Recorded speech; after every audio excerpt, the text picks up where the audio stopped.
Well, let me put you on the spot then. Do you think that our future is going to be more organized and more polite? I would love to see that. Yeah. Sure. I mean, partly it's the culture. This is the Drive-By History Podcast. Welcome to the podcast. I'm your host, Ken Magos. On today's episode, I'm joined by New York University professor, Dr. Karen Karbiener. You'll recognize Karen from our Whitman and Gatsby episodes. All right, let's get to it. Karen, I'm so excited to get a chance to talk with you. Thank you for joining us today. Ken, I am absolutely delighted to talk to you again. Good to see you. You too. And catching you in between all of your world tours, you've been traveling so much recently. I feel really lucky to do that. And actually, it's Whitman that often brings me to these places. So, for instance, this summer, the trip to Japan, which was partly pleasure, was really motivated by a series of talks that I gave there.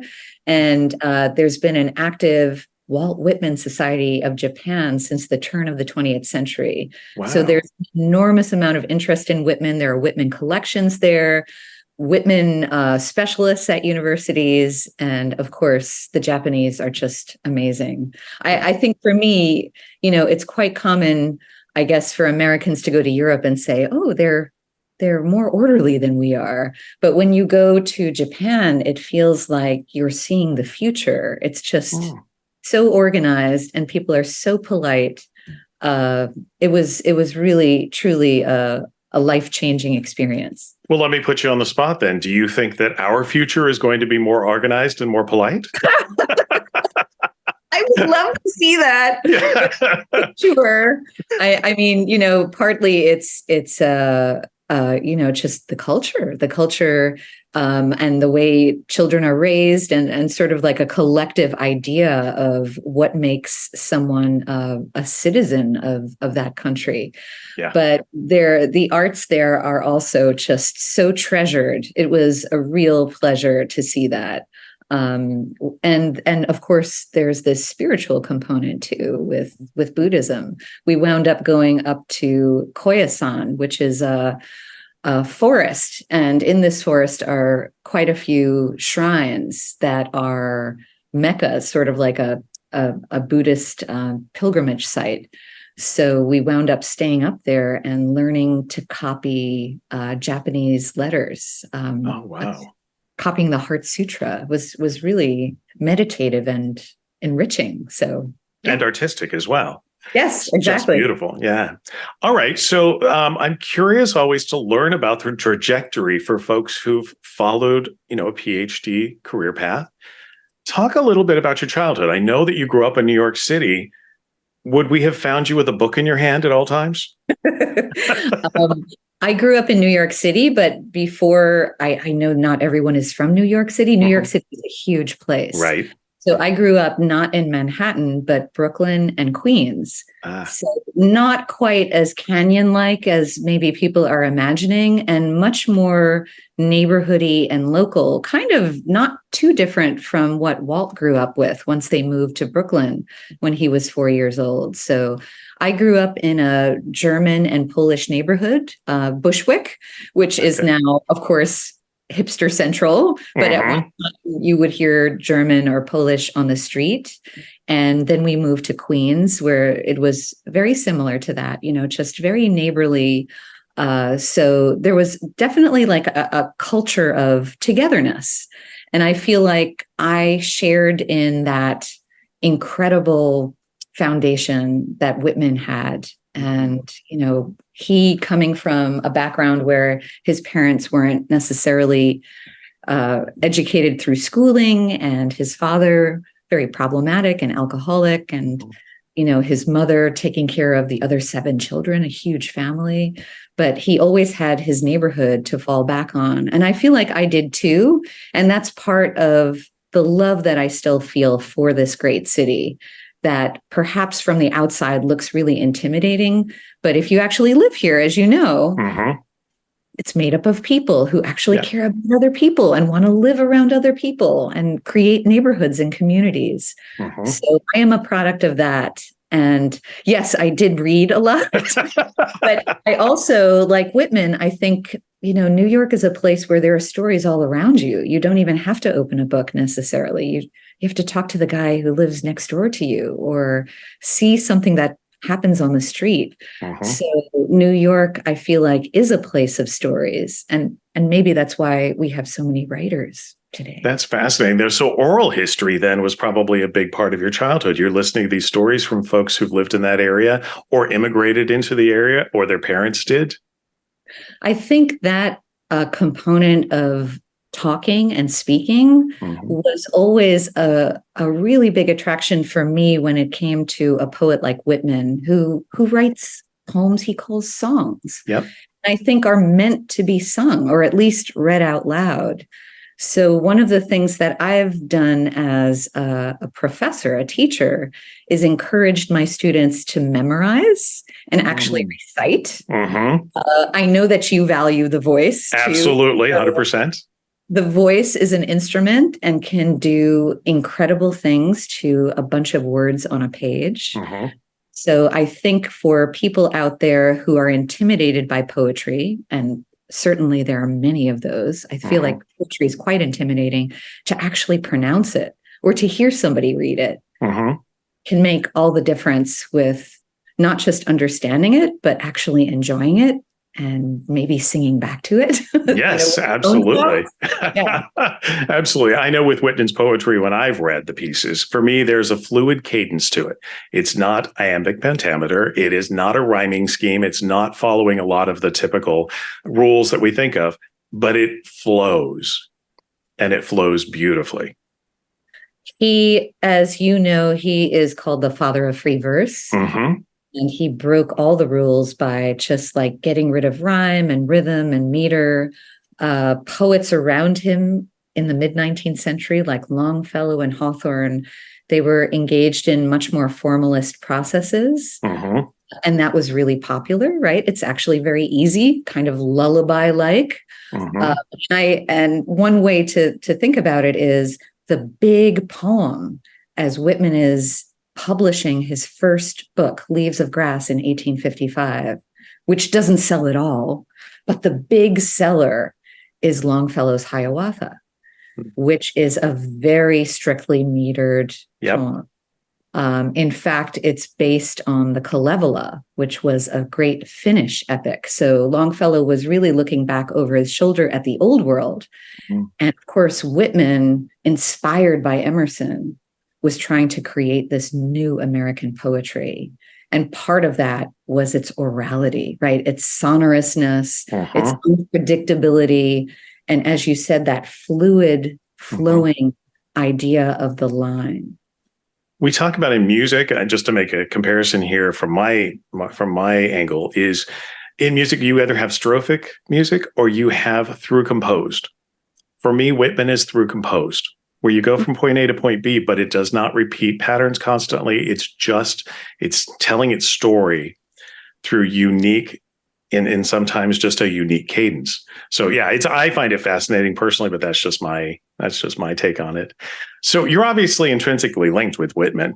We're going to get into depth here about it, but no, you are, and it's wonderful. But I'm curious, who first introduced you to this amazing character?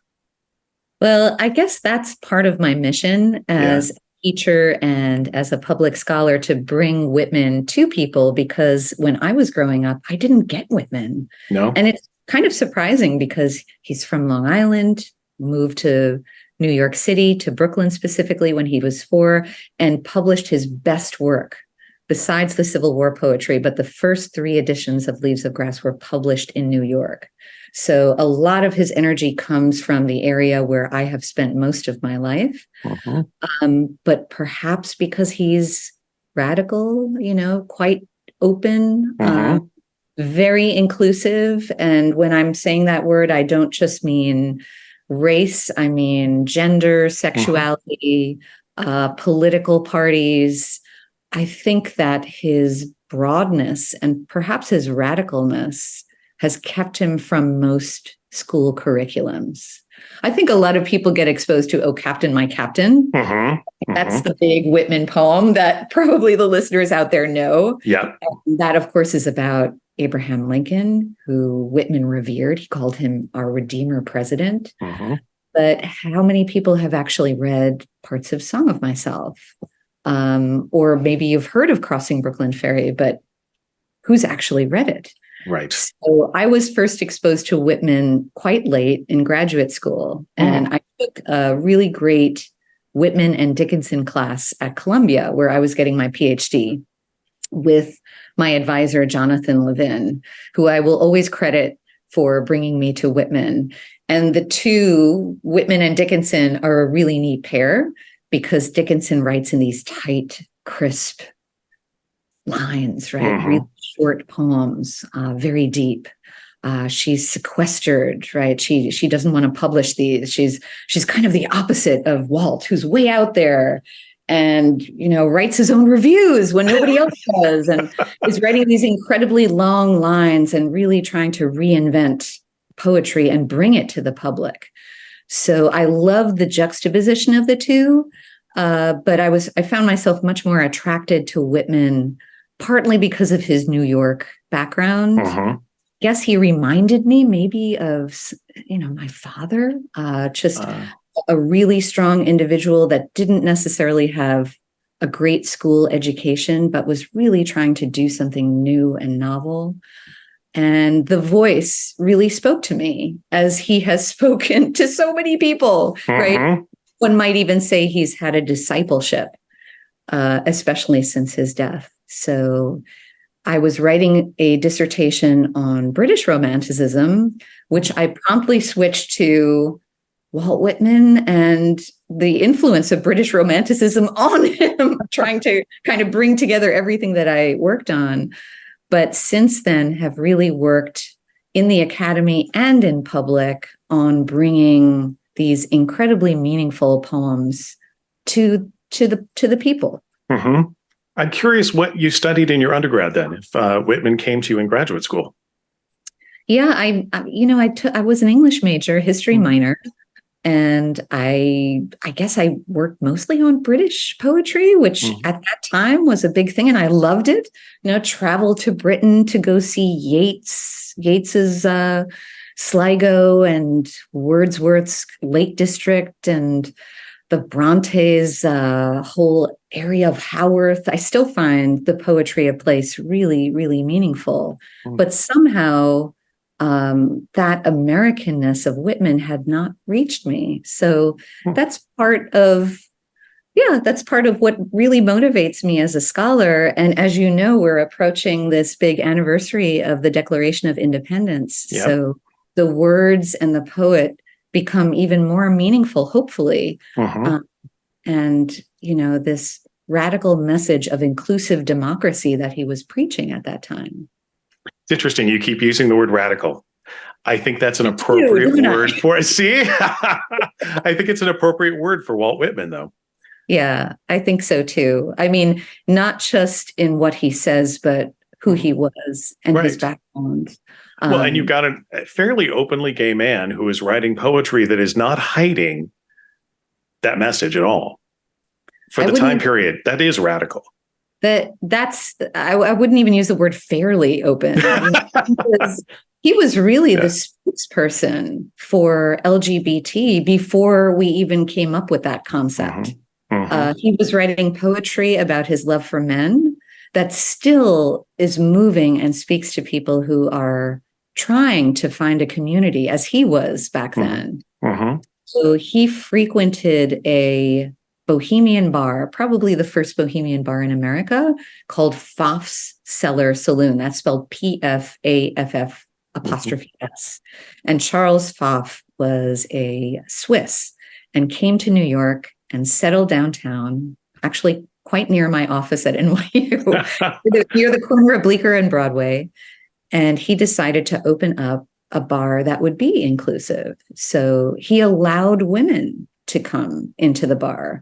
Quite often at that time, women were not allowed in the same spaces that men were eating and drinking. So you had really colorful figures like Ada Clare and Ada Isaacs Menken, Charlotte Cushman. I'm trying to think of all these great actors and actresses that Whitman met and frequented there. Very open-minded, radical journalists also frequented this place. And Whitman, for the first time in his life, because he was kind of a loner and he didn't have a literary community like Emerson and the others did up in Lenox, Mass, or the Philadelphians had. In New York, Whitman was not affiliated with any of these movements. Mm-hmm. But he was really attracted to going to this place, probably because of the openness that was being celebrated there. And I think he met many men and kept journals at that time, documenting those meetings. They're actually kind of funny to look at these days. They're little black books with hundreds of names of guys, their ages and what they look like, and maybe their address. So it was lucky for him, I guess, that he found a space like that. And then he wound up sharing it in poems called Calamus, 85 poems that were published in the third edition of Leaves of Grass in 1860 that really celebrate an all-inclusive idea of love. Right. Very moving to look at these, and they still make teenagers blush, which I absolutely love. That's funny. And just for the record, too, I know we have discussed Fass Restaurant on other episodes, in other contexts here. It was not a dive bar that was, you have to knock on the door and say a password to get in. It was a respectable establishment with quite an extensive menu. I remember seeing the menu card. So this was a real restaurant, a real decent, wonderful establishment. The space still exists. And as you know, one of the things that I love to do is to actually make my students not just read, not just discuss, but experience. Yes. History and literature. So just this summer, I took my Whitman students down to Fass, Cellar, Saloon, or at least what used to be Fass, because now it's the basement of Hans Deli in the village. And they're very kind there. They let us go downstairs, even though they use this place as a storeroom and so forth. But you could see how you would enter going down the steps. So truly a subterranean location, much like a lot of the kind of radical movements in New York started underground, right? So this was literally the first real underground restaurant. And you would go down there and there were two separate spaces. There was a space right underneath a sidewalk, and there was a really big space where most of the other people were eating, and the long big bar was there, and Charles Fass probably presided right over it right there. Pfannkuchen and Bratwurst and all that good stuff he brought from Europe. But that vault is really important in the front because, first of all, it was an illegal space because those spaces were often carved out underneath the sidewalks. And because they were precarious and often caved in, the New York City government was very vigilant about supervising those spaces. But Fass seems to have gotten away with it and set up a high table for the bohemians. So, it was a place to congregate and to hear new ideas. Henry Clapp, who was a traveler and an impresario of some sort, had gone to Paris and experienced the left bank and thought he wanted to set up something similarly bohemian in New York. So he started bringing his people down there. And Whitman didn't necessarily sit with those guys and women. There were women also in that circle, but he would watch and he would take notes and he would congregate with the workers and the bar and the, just the everyday people that were sitting in the other section of restaurant. Another reason to really love him, right? Sort of the democratic vision always present in Whitman, not wanting to be elitist with that group under the sidewalk in the vault, but actually looking at them from, a truly public position. But down there, I feel like he really came of age, really discovered himself personally, sexually, socially, and wrote probably his best poetry down there. And found a sense of community as well. That's right. And how rare was that, right? Yeah, exactly. Supposedly the first gay men's club, the Fred Gray Association, was born down there. And when Whitman went down to the Civil War front, because that was really the thing that took him away from Fass, he was too old to fight, but he had heard that his brother was wounded. His brother was younger, George. So he went down there to try to help him. And when he saw the wounded, he stayed. So he effectively left New York at the end of 1862 to volunteer for 3 long years down in Washington.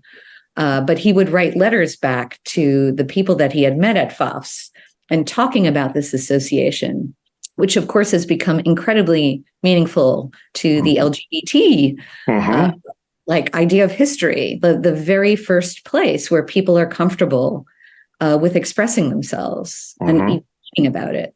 Yeah, fascinating. You also talked, I just want to circle around a little bit. You talked about women not being able to go into restaurants and stuff. So that was very, very cutting edge at the time. I remember learning from Libby O'Connell, who's a food and culture historian who's worked with us, that was one of the reasons that ice cream parlors became so popular.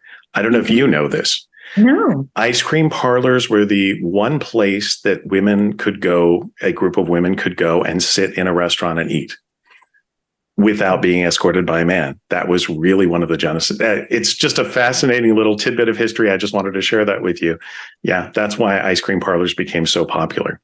Oh my gosh. And like a little tidbit for you, back to you on that. Yeah. That that ice cream company, Ample Hills, named after a line from Crossing Brooklyn Ferry, Whitman's great New York poem.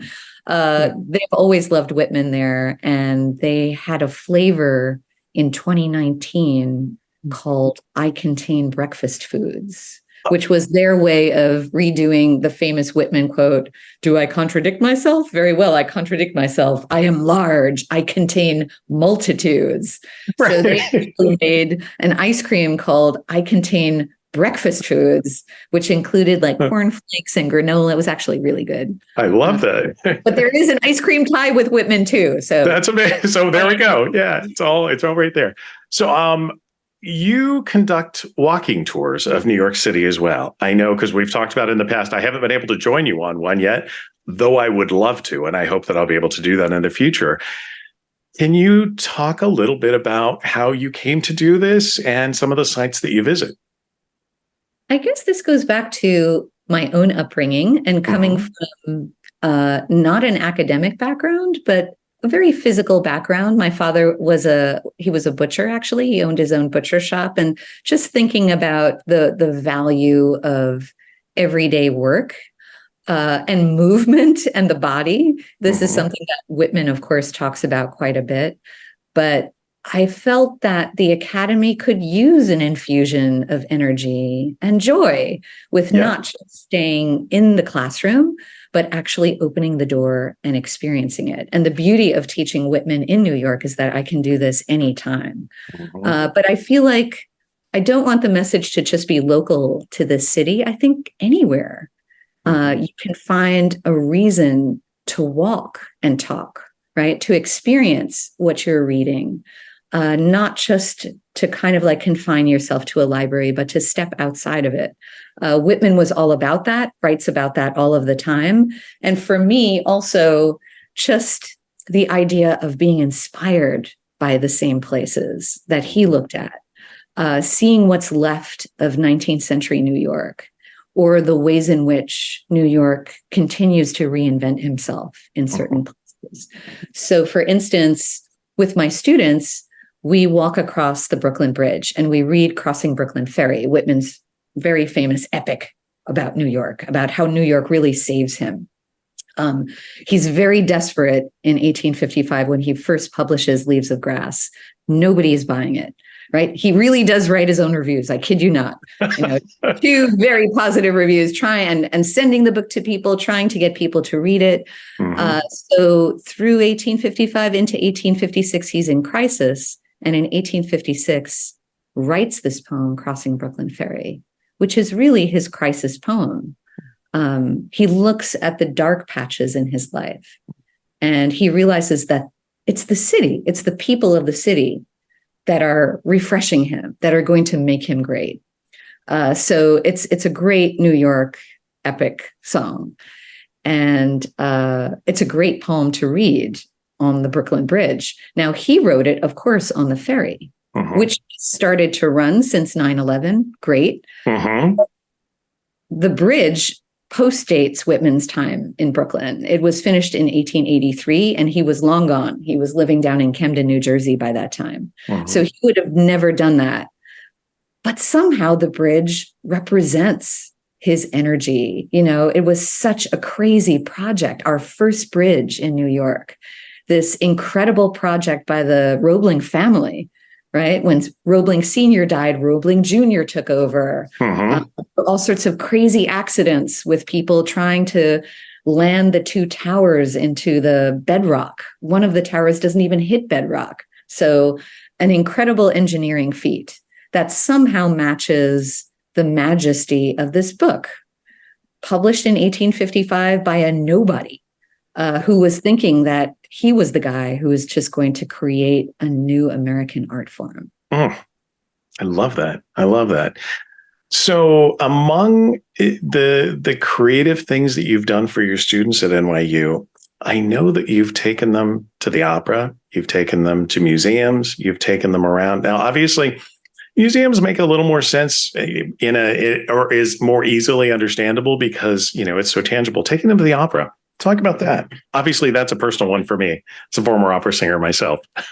And the funny thing is that this summer, it's a matter too, Ken, as you know, of just keeping your feelers out for all sorts of things that are happening. And New York is such a great place to be for the eccentric, you know, for the unpredictable event to happen. So this summer, I took my Whitman students to a series of 3 mini operas put on by NYU Tisch. And it's an opera project in which graduate students and professionals are asked to write a short opera under 30 minutes in a period of months and produce it. So sort of like the opposite of what most people think of as opera. You know, really long piece that's been written over many years and zillions of instruments and lots of people working on it. These operas are very tight and short and interesting. And this year's theme for NYU was Walt Whitman and Audre Lorde. Audre Lorde is a Black poet, also a Brooklyn poet, also queer.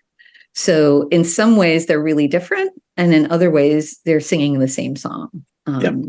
In very different time periods. So there was one opera just on Whitman, there was one just on Audre Lorde, and there was one in which the two were in conversation kind of. And it was really, really cool to see that. And of course, with Whitman, we're talking a lot about orality and song. So singing makes sense. He loved the opera. So he's a really great author to consider when you're hearing music. And I don't know if you know this, but he's the most set American author of the 19th century. So despite his rhythm and rhyme, composers have been really attracted to Whitman for a very long time.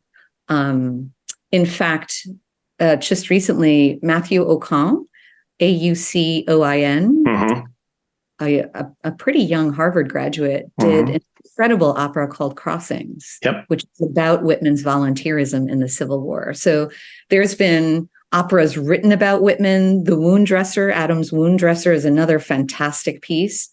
And Whitman himself loving opera kind of leads very nicely to hearing opera with the Whitman theme, you know, and discussing that with my students. So not as difficult a kind of connection to make as it was from the beginning.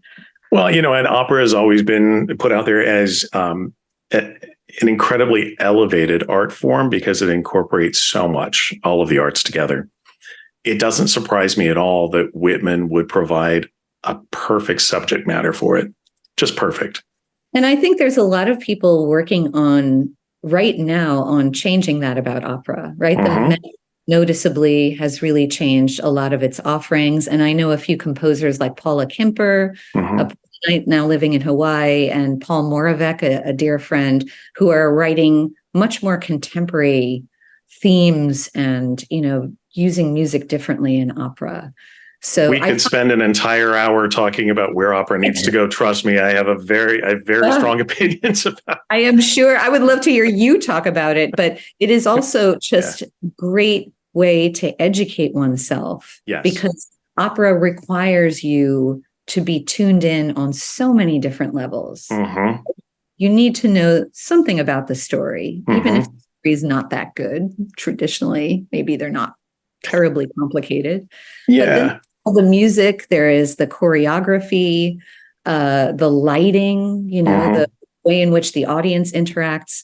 I find that idea of opera is, I guess Wagner said, a Gesamtkunstwerk, right? Exactly. Like, there's so many arts. It's great for challenging not just students, but anybody. Right. There's just so much going on. Absolutely. Opera does not have to be loud. It doesn't have to be huge. It does not have to have 100 instruments in the orchestra. It can be intimate. And that's something that I think a lot of more contemporary composers are embracing. I think it's so important. And I think that's how we're going to reach a new audience. But I don't want to get off on that topic because that's my... Well, wait, before we leave it, Ken, I would love to hear you sing your favorite line of opera. Oh, God, no, not on this. This microphone would not be able to handle it. No, I'll do that for you in person at some point. I have enough trouble just speaking into microphones. They don't seem to like me all that much. All right, but your listeners are missing out. They've got to hear you at another time. We'll do that another time. I'm curious about your upcoming projects. I know that you've got a lot of things in the works. Can you talk a little bit about what's going on? Well, I've been engaged in writing a new Whitman biography for some time, and I'm very excited to see the proposal coming together and going out this fall. So just reimagining Whitman, especially with that 2026 Declaration of Independence big anniversary theme in mind. Also, just the idea that I think in the 21st century, we need to look at Whitman differently. So the book is called I Contain Multitudes, and each of the chapters begins with the kind of the view of Whitman from someone else's perspective. So the people who actually helped build Whitman. And some of them may be more predictable, right? There's Abraham Lincoln, of course. We've mentioned this before. Whitman really idolized him. Emerson, he took Emerson as a muse. Oscar Wilde, who came to visit him, supposedly they had a tryst. At the very end of his life. That's a whole other subject. But then there's a lot of people that made him an artist that have been ignored or belittled or forgotten, like his mother, who begins the first chapter. Louisa is often cited as illiterate and kind of pushed off as a pushy mother figure, but she was very important in Whitman's coming of age as an artist. And she was not illiterate. She read a lot of his poetry and, in fact, encouraged him, if anything, provided him with a space in which to write. And the artists out there will know how valuable that is, not just to have somebody advising you, but someone to say, this is your desk. You can do this while I'm going to make dinner and watch other things. So Whitman infamously stayed home. He lived at home with his mother for a very long time, into his 40s, actually. And while some people see this as him taking care of the family, which in part is true, his father died, so he kind of stepped in that way.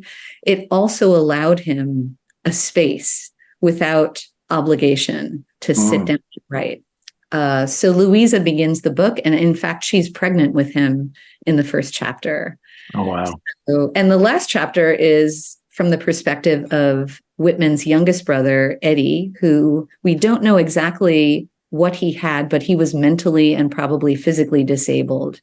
And Whitman had a very close relationship with him, took care of Eddie, paid for the care of Eddie until his death.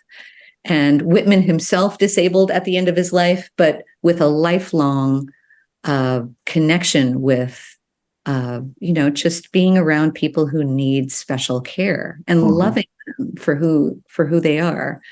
So yeah, it's my effort to kind of modernize the way that we look at Whitman. There's a lot of female voices, for instance. There's a voice of a hustler crossdresser from Pops to show that there was all sorts of voices and difference, right? There's a they in the book.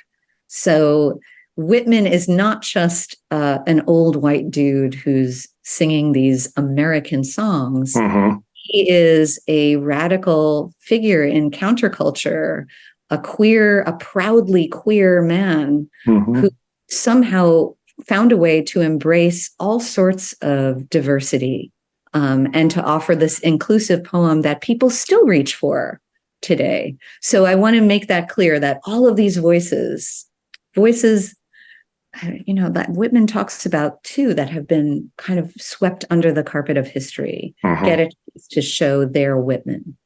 I'm curious. You talk about taking a modern look at Whitman now. Is it because our culture has changed so much, or because new information has come to light? Ooh, that's a really good question. And I would say really both. Yeah.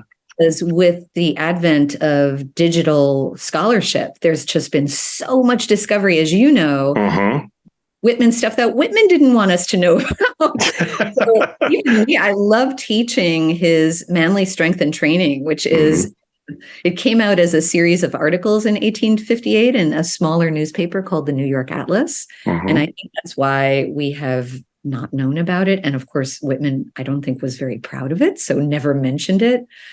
But Zach Turpin, who was a grad student at that time, now teaching at University of Idaho, through digital scholarship, located what is basically a self-help manual, kind of a keto guide to living for men. And it's in turn hilarious and also kind of mindful and still useful. It's come out in several editions since then. So yeah, we need to reevaluate Whitman in some ways. He often was described as lazy by his employers. And I think a lot of scholars, seeing these big gaps in his career, kind of thought the same. But now we see he was writing all the time, right? He actually wrote a novel called The Life and Adventures of Jack Engel around 1853, just as he was preparing to put out his first book of poetry. So yeah, you're right. Like some of it has to do with so much that we've newly discovered about him, but also we've changed and we need to look at him again. And again, as I said before, not just consider him a sort of a representative American man of letters, but see those messages that are still so useful to us that hopefully can still work to bring us together, as we still need that here. We're still grappling with a lot of those same questions and trying to build a better world for ourselves. Absolutely. So it may be an unfair question, but when can we expect your book? Well, I'm working on that 2026 deadline. So I'm hoping that it is out that year, when so much Americana and hopefully a new idea of what it means to be American, a more inclusive and all-embracing idea.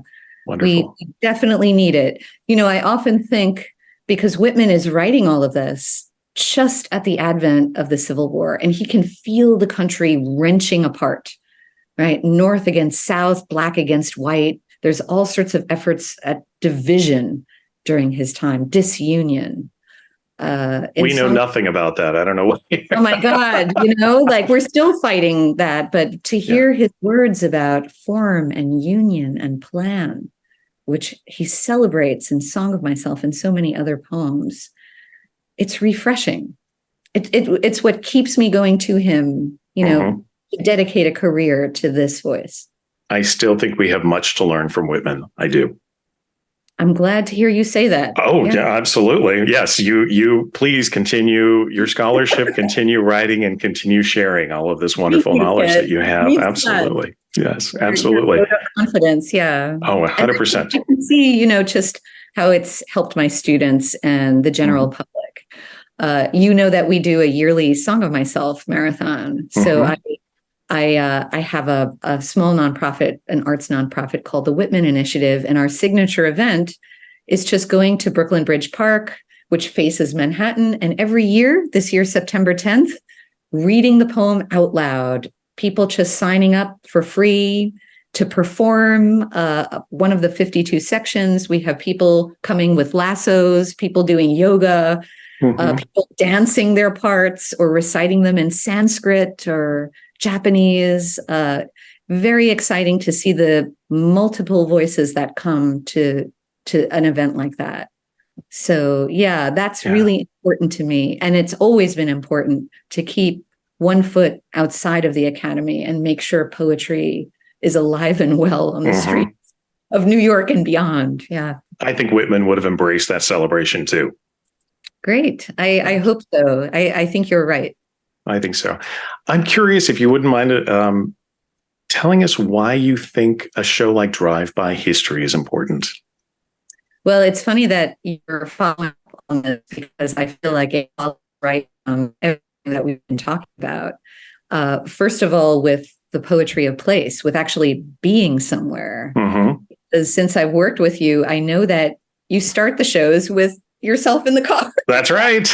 And you actually, this is not just somebody in some studio who's examining something from the past and putting together images of that place. You actually go to these places, talk to the people, find experts, local experts that deal with them. That's how we met.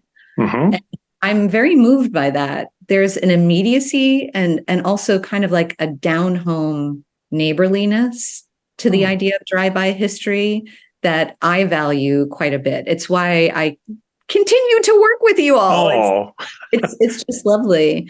And your mission also to just celebrate America in its many forms, and especially, like I'm trying to do in the book, find those voices that maybe have been silenced or ignored. That is such an important thing to do.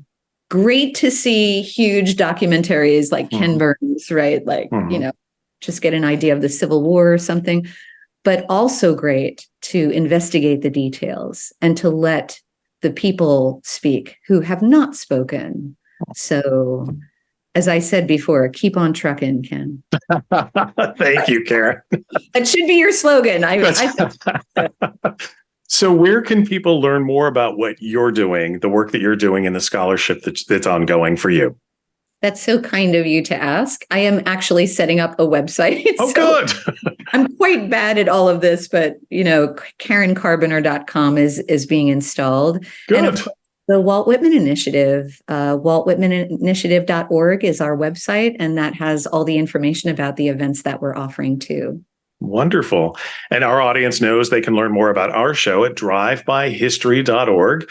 You can find out what's coming up. You can find out what episodes we've done in the past, and you can actually link directly to the pbs.org website and watch those episodes. I highly recommend checking out our Whitman episode and our Gatsby episode. We had so much fun. Karen and I had a blast that day. Oh my gosh. The Gatsby was such an exuberant splurge. It's that house. Walt. But love it. And of course, the book still speaks to us in very different ways from Whitman, but still so meaningful. Yes. Yeah, that was great. It was fantastic. Well, it has been a pleasure having you on the show. It's been a thrill having you on the podcast today, and I can't wait until we get to work together again. Ken, it is an absolute pleasure. I love what you do. So thank you for inviting me, and I'll see you soon. Yes, I look forward to that. All right. Thank you, everyone, for watching. Thank you, everyone.